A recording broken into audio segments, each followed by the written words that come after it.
Selamat pagi Bengkulu, edisi hari ini Sabtu 7 Mei 2022. Masih terkait dengan kita hari ini tentang waspadai gangguan kesehatan pasca Idul Fitri. Dan seperti yang sudah Nevi janjikan tadi, sudah hadir di tengah-tengah kita pemirsa dari sumber istimewa kita. Nevi sapa dulu ini ada Bapak Dr. Hamzah Hasan MM selaku dokter senior Bengkulu dan juga sekaligus dosen FKIK Universitas Bengkulu. Assalamualaikum Dok. Waalaikumsalam.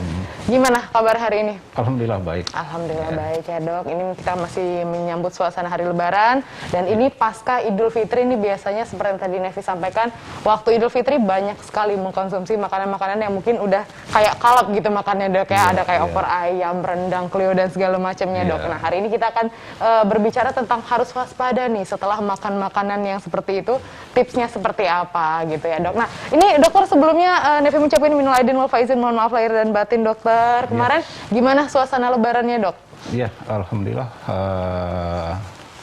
tidak seperti tahun-tahun kemarin.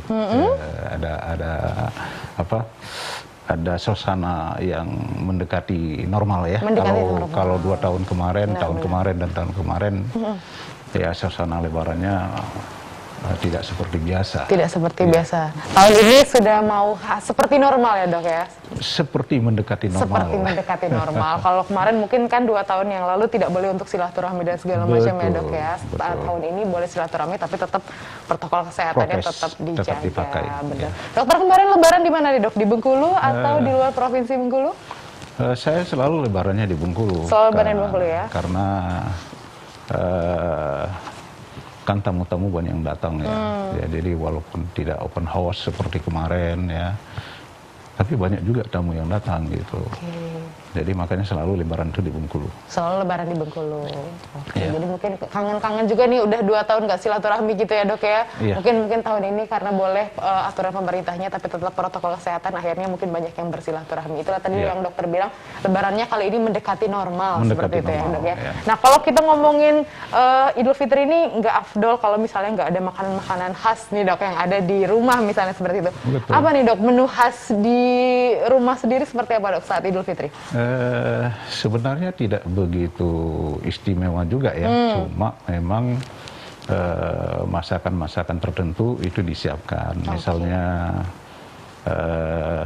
lontong ya dengan sate, kemudian tunjang ya. Tunjang, waduh, ya tunjang. Itu kan penuh dengan benar, penuh dengan dosa-dosa di tubuh gitu ya Dok ya.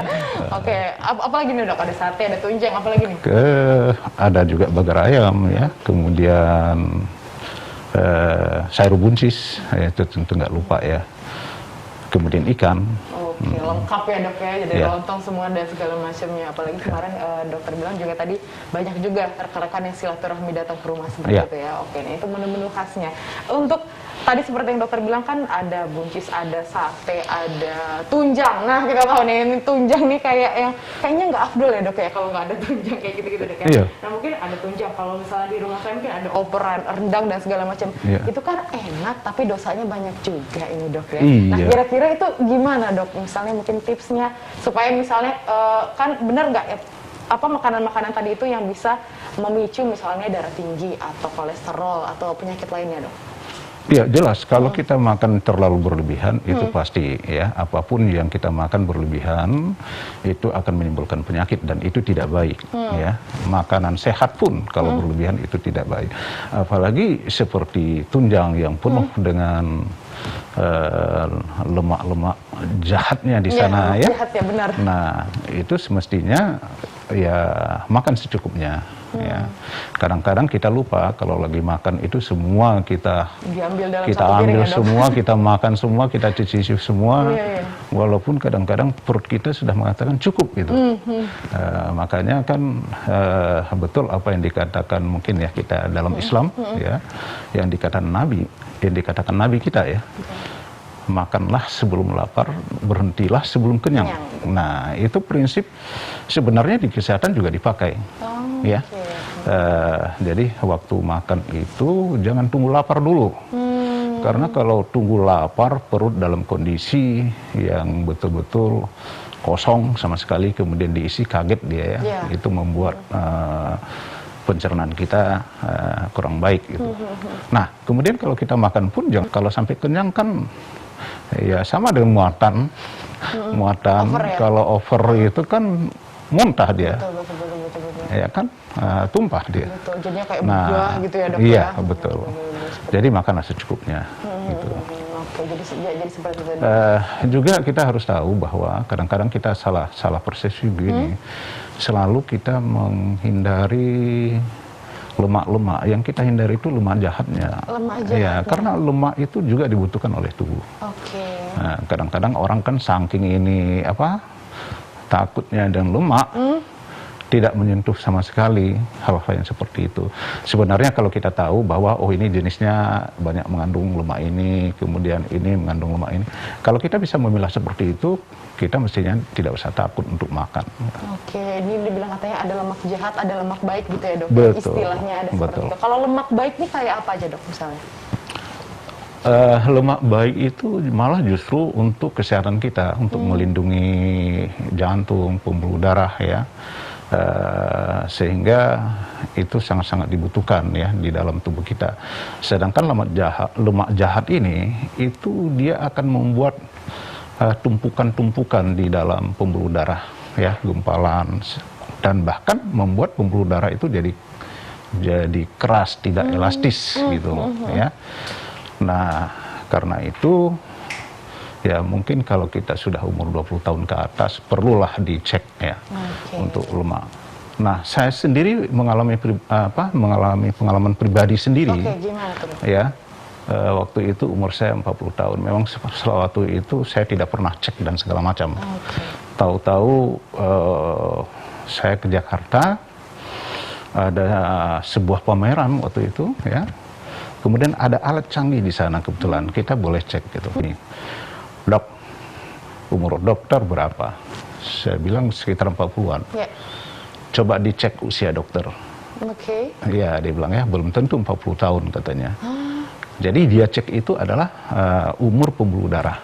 Umur pembuluh darah. Pembuluh darah dalam arti kondisinya itu bukan berarti harus segitu, tapi kondisi itu udah misalnya 40 tahun, mungkin kondisi itu kita berumur 90 tahun. Wow, cukup jauh juga. Cukup jauh. Jadi saya ya menarik juga ya. Karena saya tidak pernah cek itu, saya cek. Terus dia bilang, "Dok, ini usia pembuluh darah dokter ini sudah sekitar 80-90 tahun," katanya. Waduh. Jadi juga ya. Langsung terpikir ya itu kolesterol. Saya tidak pernah cek ya itu kolesterol. Langsung terpikir itu adalah Langsung kolesterol terpikir gitu ke ya? sana. Ini ada sesuatu yang tidak pas ya di dalam tubuh. Jadi pulang saya cek kolesterol. Betul, kolesterol saya itu hampir mencapai 300. Wah, tinggi sekali, Dok. 290 berapa gitu. Tinggi banget. Tinggi sekali, ya. Dok ya. Dari situlah mulai ya menata ya. Menata Mengatur pola makan dan gitu. segala macam. Betul. Seperti itu ya. Jadi mungkin kalau nggak ada itu mungkin nggak tahu ya dok ya kalau Iya, misalnya tidak itu. tahu karena Betul, kan seperti itu. gejala-gejala kita hiperkolesterol itu kan tidak khas banget ya, tidak khas banget. Tidak terlihat juga Tidak ya, Dok, terlihat, tidak ada gejala yang khas untuk kolesterol ya. Kalau lelah, ya kita semua merasakan lelah, bukan hanya karena kolesterol, mungkin karena aktivitas dan segala macam, ya kan. Jadi makanya sebaiknya memang kalau udah 20 tahun, 30 tahun itu ya cek kolesterol dan juga satu lagi mungkin gula darah, itu harus dicek ya. Jadi memang untuk sedini mungkin ya dok ya? Ya, sedini mungkin. Karena kalau sedini mungkin kita tahu, kita bisa merubah pola makan atau gaya hidup kita ya. Kemudian juga cepat mengobati ya. Nah, semoga tidak terjadi tanda kutip komplikasi yang lebih hebat ya. Seperti itu. Nah ini kita tahu dok mungkin abis Idul Fitri ini kita tahu mungkin abis Lebaran banyak yang sakit seperti itu ya. Entah macam-macam sakitnya ya dok ya. Apakah ini menandakan kalau memang karena kekalapan kita makan pada saat hari raya Idul Fitri itu dok? Bisa jadi. Bisa jadi karena pada waktu Idul Fitri itu kan banyak makanan-makanan yang disajikan sangat menarik ya, menimbulkan selera untuk dicicipi. Kue banyak sekali. Iya, ada kue dan segala macam, masakan-masakan itu tadi. salah satu mungkin yang kita lupa kan selama sebulan kita puasa. Betul. Jadi pola makanan kita, ya usus kita udah terbiasa dengan hal-hal yang sudah diatur, ya, baik itu jenis makanannya maupun jumlahnya, ya, kemudian frekuensi makan kita selama puasa. Jadi boleh dikatakan sudah pola sehat begitu ya, pada waktu saat puasa. Makanya pada saat puasa kan pada umumnya gejala-gejala orang sakit mah terutama hilang kan. Banyak orang hilang, tidak pernah ngeluh gitu. Tapi begitu habis puasa kembali lagi. Nah, sebenarnya pola-pola yang kita pakai itu harusnya cobalah kita teruskan gitu ya. Jadi makanya begitu Lebaran jangan begitu melihat makanan-makanan yang sangat menarik langsung semua dicicipin, semua dimakan gitu. Apalagi ya bukan hanya sekedar cicip ya, dinikmati betul gitu. Dan itu berkali-kali ya, Dok. Dan berkali-kali. Nah, itu usus kita kan terjadi kondisi dari biasa kemudian tidak biasa gitu. Dengan tidak biasa dengan makan makanan yang seperti itu. Jadi yang paling sering terjadi itu adalah gejala-gejala misalnya bagian usus ya, terutama ya. Misalnya ada muntaber dan segala macam gitu ya. Itu kan akibat asupan-asupan makanan yang berlebihan ya. Kemudian juga mungkin usus kita kaget gitu. Apalagi makan yang kita makan itu misalnya mengandung soda dan segala macam gitu ya.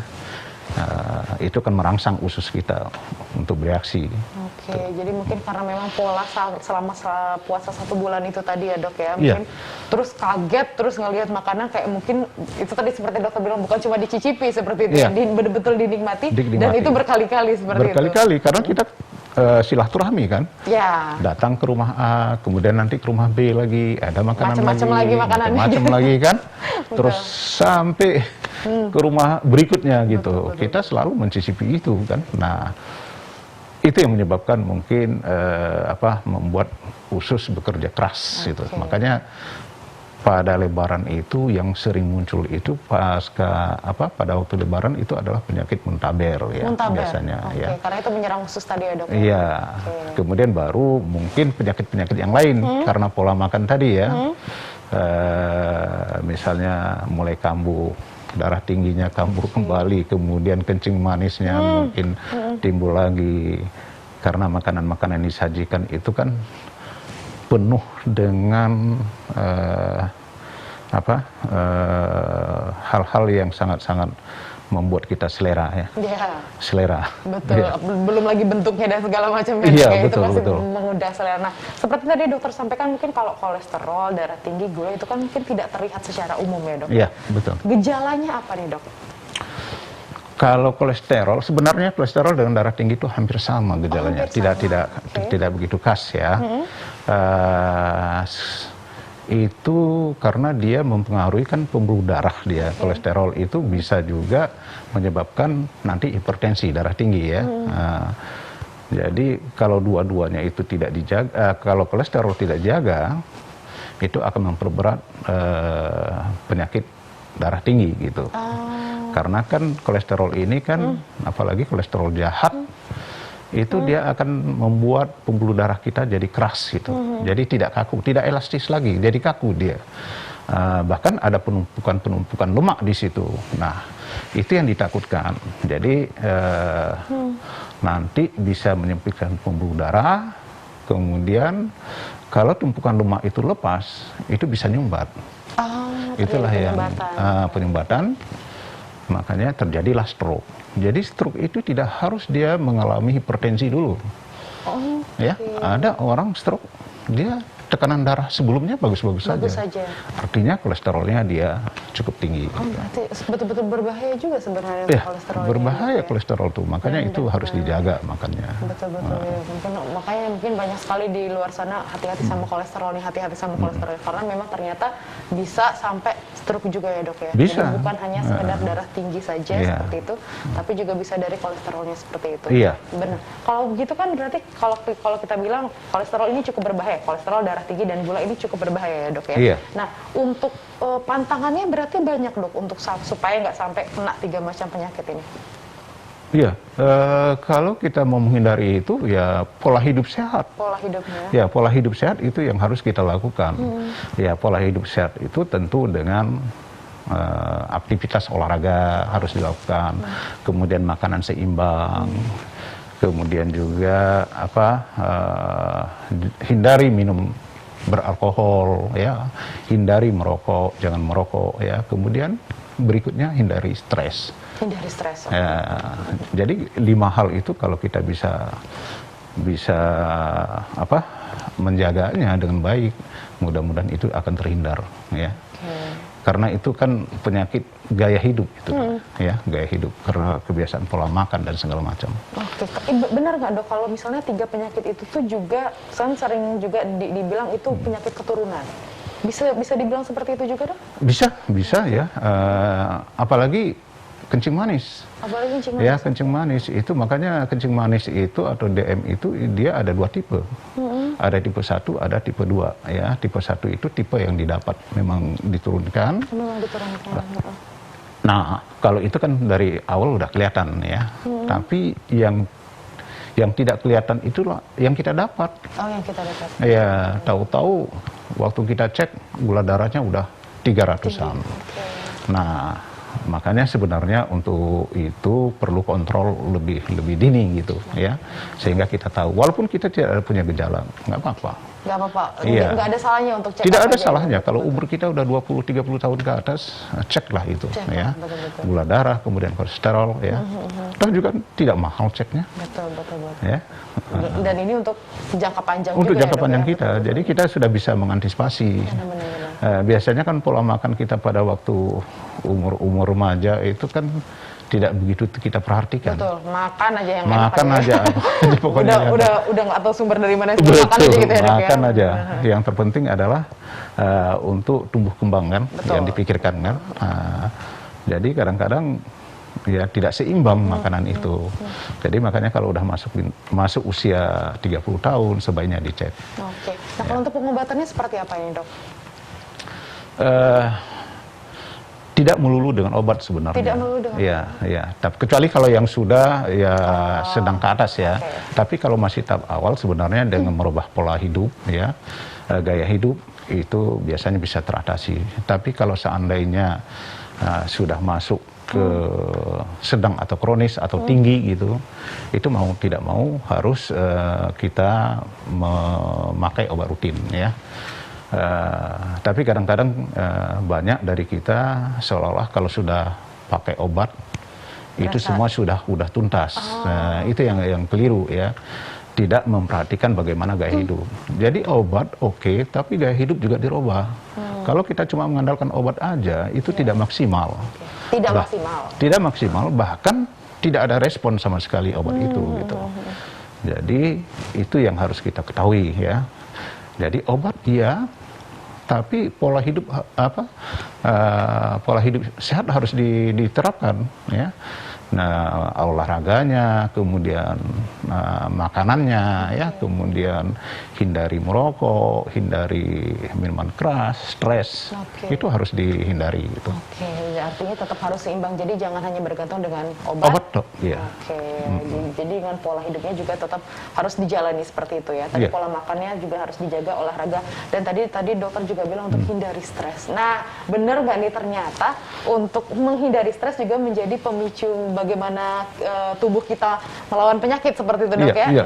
Oke, nanti kita akan ngobrol lagi, tahan dulu dok jawabannya, nanti kita akan ngobrol lagi pemirsa tentang ini. Untuk itu pemirsa jangan kemana-mana, tetap bersama kami di Selamat Pagi Bengkulu.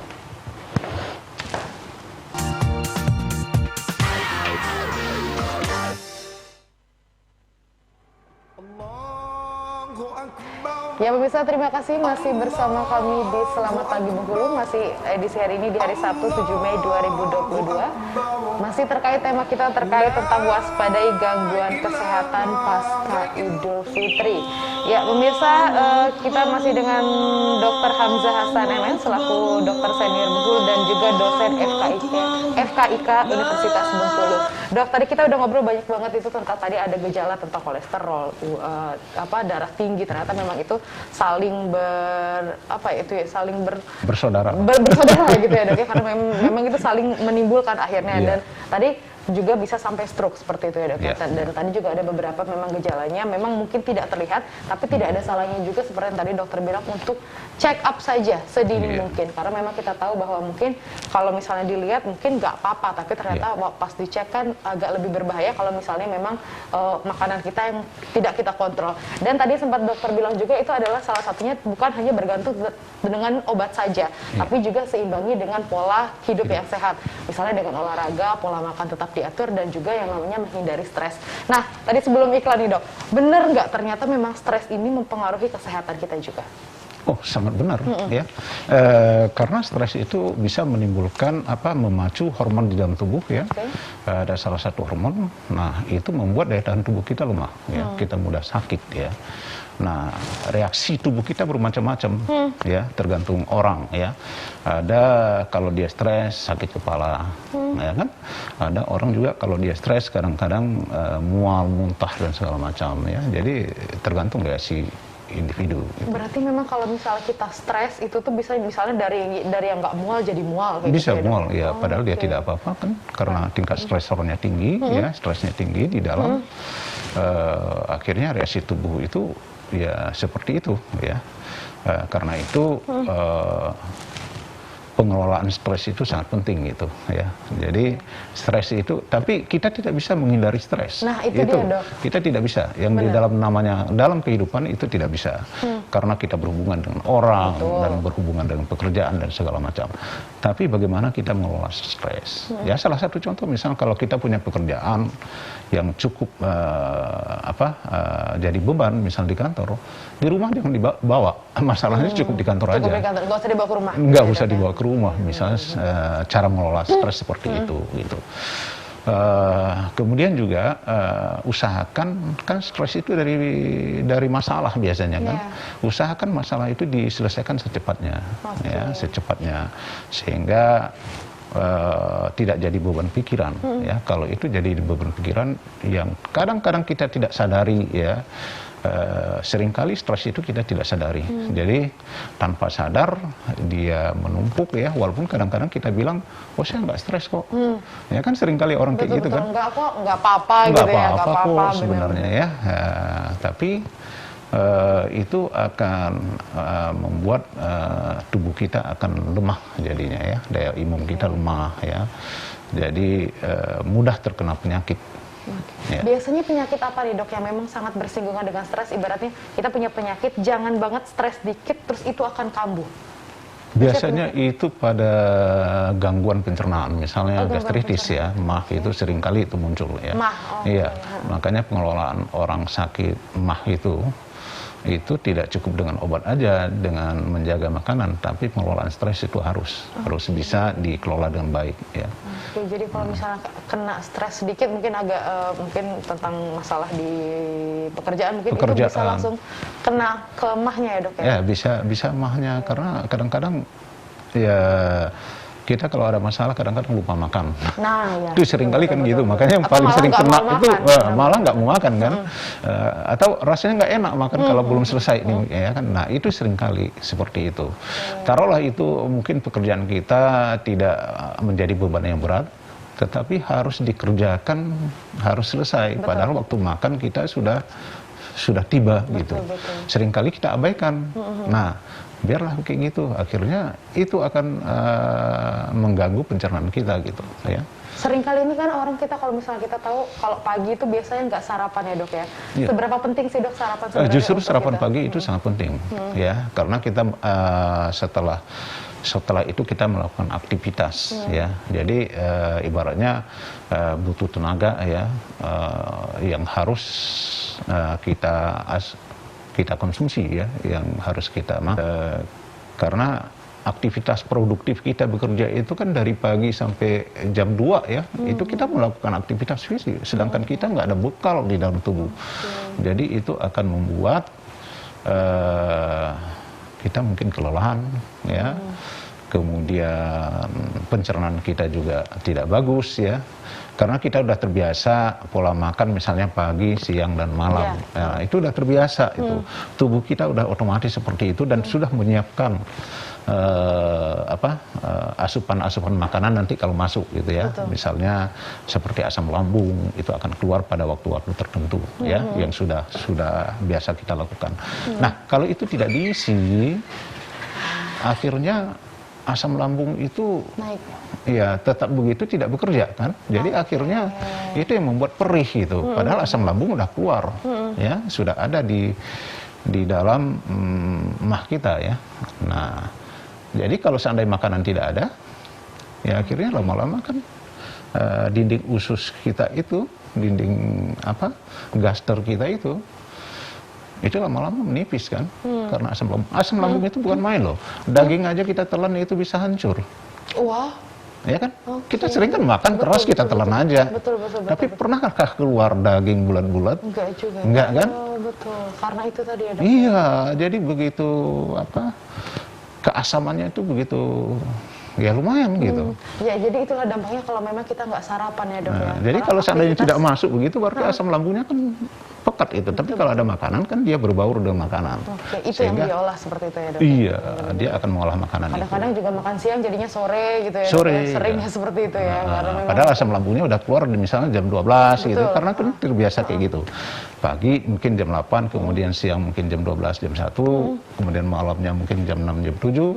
Nah, sedangkan kita robah pola itu, ya kan? Misalnya makan jam 3, padahal tadi asam lambungnya udah keluar jam 12, jam 1 kan? Nah, bayangkan dengan keasaman begitu, karena kosong, akhirnya apa? Dinding usus itu lama-lama terjadi iritasi. Benar.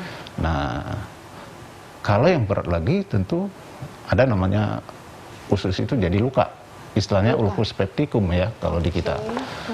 Nah, kalau sudah begitu kan sudah berat ya, perlu penanganan yang serius. Oke, nah itu juga tadi mungkin kalau misalnya kita cuma mah biasa, tapi ternyata mah ini cukup berbahaya juga, dan jangan sampai stres itu justru tadi ya dok ya, kalau misalnya stres mungkin mahnya akan cepat kambuhnya seperti itu. Cepat kambuh. Oke, nah kalau gitu dok, ini setelah Idul Fitri nih, kita sekitar 1 minggu ya dok, 1 minggu pasca Idul Fitri ini, kira-kira pola hidup seperti apa dok yang ini mungkin bisa langsung kita terapkan untuk membakar lemak-lemak jahat deh untuk di tubuh kita sendiri? Pola hidup seperti apa dok? Ya itu pola hidup sehat tadi. Jadi olahraga. Olahraga harus cukupnya ya. Paling tidak kita dalam sehari itu melakukan 30 sampai 60 menit ya. Dalam sehari melakukan olahraga rutin ya, seperti lari, sepeda, segala macam ya. Kemudian jangan minum alkohol, karena alkohol itu sendiri akan memperburuk kesehatan kita ya. Kemudian juga merokok ya. Hindari stres itu tadi ya. Kemudian menu makanan, pola makanan yang seimbang ya. Jadi asupan makanan yang seimbang ya. Pola makan yang seimbang itu gimana? Ya cukup karbohidrat, protein, dan lemak. Nah, komposisinya komposisinya itu harus seimbang. Karbohidrat itu lebih kurang 40%, kemudian lemak dan protein itu lebih kurang 30%. Nah, kemudian banyak makan mengandung serat. Serat ya. Kemudian jangan suka lagi, sekarang kan anak-anak sekarang kan sukanya instan itu. Ya, makanan instan. Itu kurang bagus gitu ya. Kurang bagus. Apalagi dikonsumsinya mungkin hampir setiap hari gitu ya dok ya. Betul. Nah, itu makanan yang kurang sehat ya dibandingkan makanan-makanan yang kita olah sendiri gitu. Nah, kemudian juga hindari makanan yang mengandung lemak jahat. Seperti apa? Goreng-gorengan. Goreng-gorengan. Iya. Itu goreng-gorengan. susah juga ya, Dok. Kan kita semua makanya Gorengan kemarin gitu. ribut masalah Bener. minyak. Sebenarnya Ibu Mega itu ngomong tuh betul, tapi karena kondisi situasi yang tidak tepat dan dia yang ngomong, jadi beda. Sekarang Gitu. negatif sedikit. Beda kan? Benar-benar. Benar gitu. Ngapain kita harus misalnya antri minyak, padahal minyak itu sendiri kan tidak bagus sebenarnya kalau kita konsumsi berlebihan ya. Itulah waktunya kita untuk kembali makanan-makanan yang betul-betul diolah dengan baik gitu. Misal direbus, dikukus segala macam. Itu bagus anjurannya. Cuma karena dia yang menyampaikan ya mungkin agak berbeda. Berbeda ya, karena kita tahu kan dia ada di dalam lingkaran kekuasaan, politik. Oke, nah Dok, itu sekarang berbicara tentang COVID-19 yang ada di Bengkulu. Ya. Saat ini gimana Dok kasusnya sendiri? Alhamdulillah sekarang kasusnya ya terakhir pas Lebaran ya. Cuma nggak tahu nanti seminggu ke depan. Tapi kita berharap tetap seperti yang sudah kita capai saat ini ya. Tanggal 3 Mei ya, 2 hari Lebaran. 3 Mei, okay. Kalau nggak salah 3 hari Lebaran itu. Itu kasusnya sempat turun menjadi 107 per kasus ya. Tapi kemarin naik lagi menjadi 250-an ya. 250-an. Nah, ini sebenarnya tanda-tanda bagi kita dalam menghadapi pandemi bisa terkendali. Kita berharap ke depan, paling tidak di akhir tahun, ini masih terkendali ya, sehingga nanti kita bisa masuk ke episode berikutnya, endemi gitu ya. Karena syarat untuk endemi itu ada beberapa syarat ya. Nah, sekarang Singapura dan Thailand. Singapura sudah merencanakan endeminya nanti di bulan Mei kalau tidak salah ya. Singapura, kemudian Thailand di bulan Juli gitu. Kita Indonesia sendiri? Indonesia sendiri mungkin sekitar masih tanda tanya. Masih tanda tanya, masih melihat mungkin, bagaimana perkembangannya. Ya, di akhir tahun ya, mungkin di situ baru bisa dinilai kita masuk endemi apa tidak gitu. Karena syarat untuk itu kan ada beberapa syarat. Apa aja tuh Dok kalau syaratnya? Vaksinasi yang dicapai ya, paling tidak harus 70% ya, harus 1-2 dan booster. Dan booster juga 70%? Iya, lebih kurang segitu. Itu lebih baik. Minimal 1-2 itu harus 70% ke atas. Kemudian angka kesakitannya, penularannya itu harus di bawah 1% itu paling tidak ya. Kemudian yang dirawat di rumah sakit juga harus di bawah 5%. Angka kematian juga harus kalau bisa 0 ya. Kalau bisa ya, tapi kan nggak mungkin ya karena itu. Nah, itulah beberapa ada indikator yang harus dievaluasi, dan itu tidak bisa kita evaluasi misalnya hari ini turun terus besok kita lakukan endemi, enggak juga. Itu harus butuh waktu karena kita pengalaman tahun kemarin, akhir tahun kemarin kita kan sempat turun iya Dok, betul. Ya di angka 1 ya kalau nggak salah ya. Tapi ternyata naik lagi mendadak ya. Jadi bayangkan kalau pada waktu itu langsung dicabut gitu. Langsung diikrarkan endemi ya, gitu ya. Dikatakan endemi, ya kan? Nah, itu kan ternyata tidak bisa seperti itu. Makanya itu harus dievaluasi ya.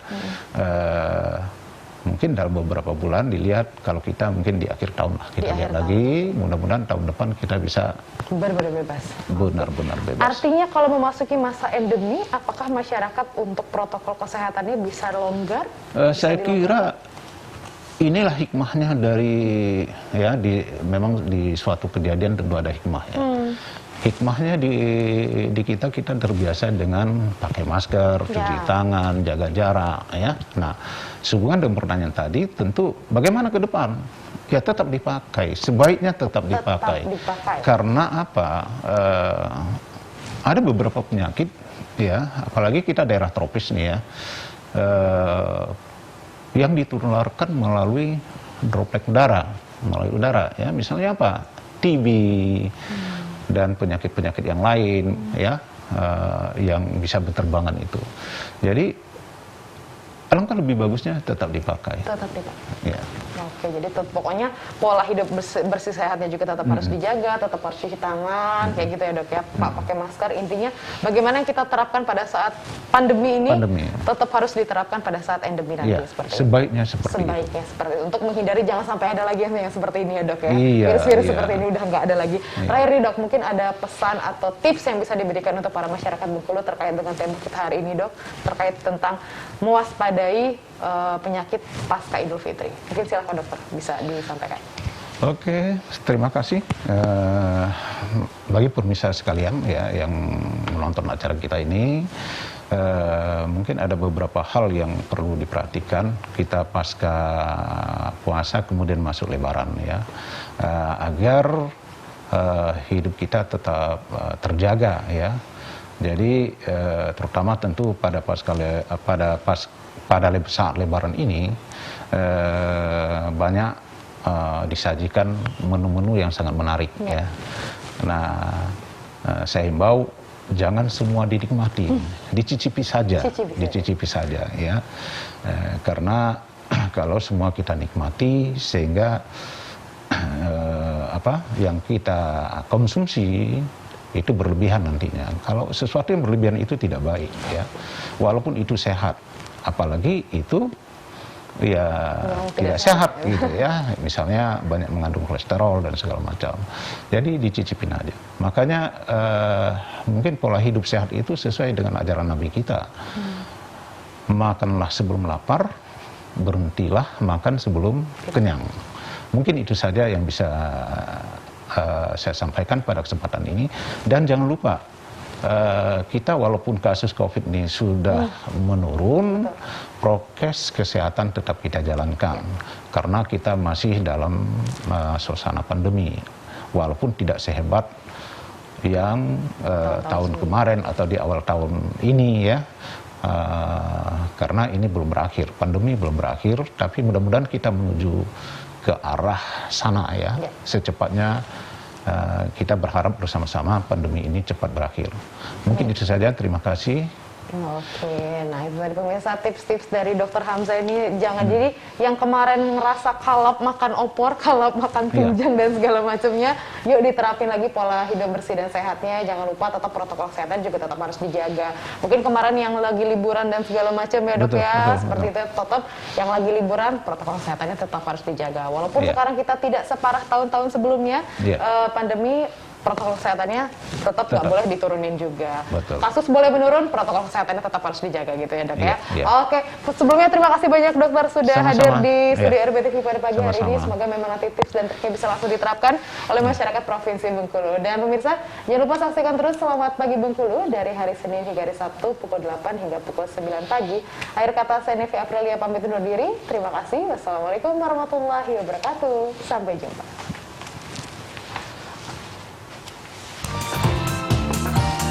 Oke. Alhamdulillah. Dah.